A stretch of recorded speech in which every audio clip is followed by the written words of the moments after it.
Jcid Ufs Programmer. Fast reading and writing speed. Stable performance. 3-in-1 testing socket. Support BGA 153, BGA 254, and BGA 297 stop block. Smart power supply adapts to UFS2.X 3X for X Nand automatically. Identify Nand and read Nand information automatically. Faster, more stable, and intelligent. One connect device.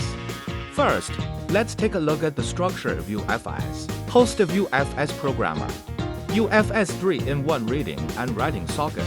The sockets include 153 Nand read and write, 250 for Nand read and write, as well as 297 Nand read and write. The corresponding read and write area is shown on the back. Next is the 153 stop block of 11 multiplied by 13.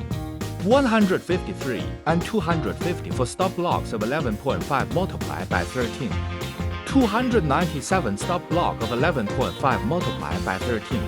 And the power cord of UFS Programmer. Connect the power cord to Programmer. Select the needed stop block. Here we choose the 153 and 250 for stop blocks of 11.5 multiplied by 13. Buckle the 3-in-1 read and write socket on the Programmer. This is a 250 for Nand, so let's buckle the socket on the position of 245. Find the upward marking arrow of the stop block and buckle it into the socket. Align the Nand with one pin and put it in.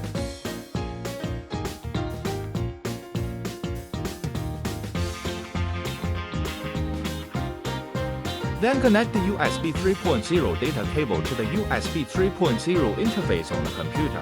It is recommended to supply power to UFS power cord separately.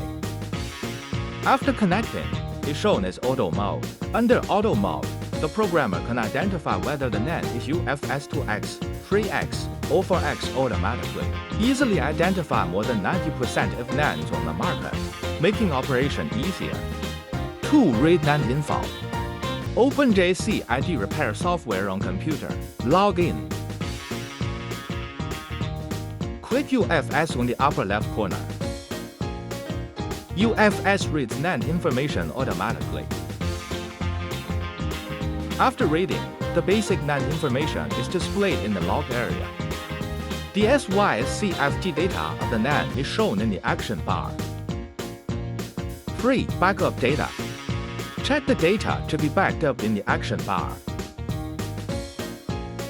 Click Backup. Select the location of the backed up file. Click Select File. UFS Programmer starts backing up data.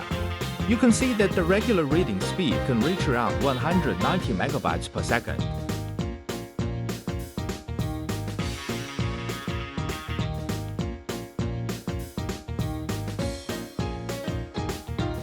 The log area shows that the reading is completed and the file has been backed up. You can also click on the lower right corner to select the backup file format, including XML and bin.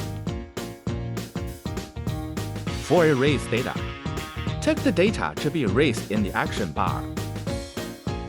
Click Erase in the lower right corner. The system begins to erase the ticked information. The log area shows that the process is completed and the data has been erased successfully. 5. Write the backed up data. Click Import. Select the file that was backed up earlier. Click Select File. Then check the file to be written in the action bar. Click Write. The system starts writing the backed up data. It can be seen that the regular writing speed can reach more than 350 megabytes per second. The log area shows that the backed up file is written successfully. 6. Repair GPT. Precautions. If writing data in small memory to a machine with large memory, just restore GPT or repair GPT is enough.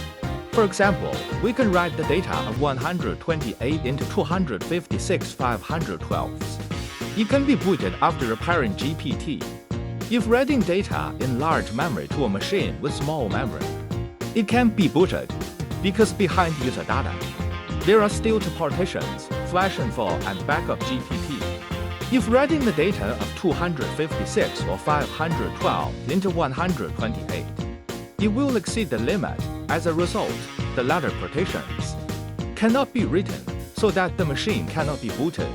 Click Repair GPT. Jcid repairs GPT automatically. Users can also repair GPT manually. Wait for the log area to show that the LAN partition is repaired completely. One key to repair GPT completed.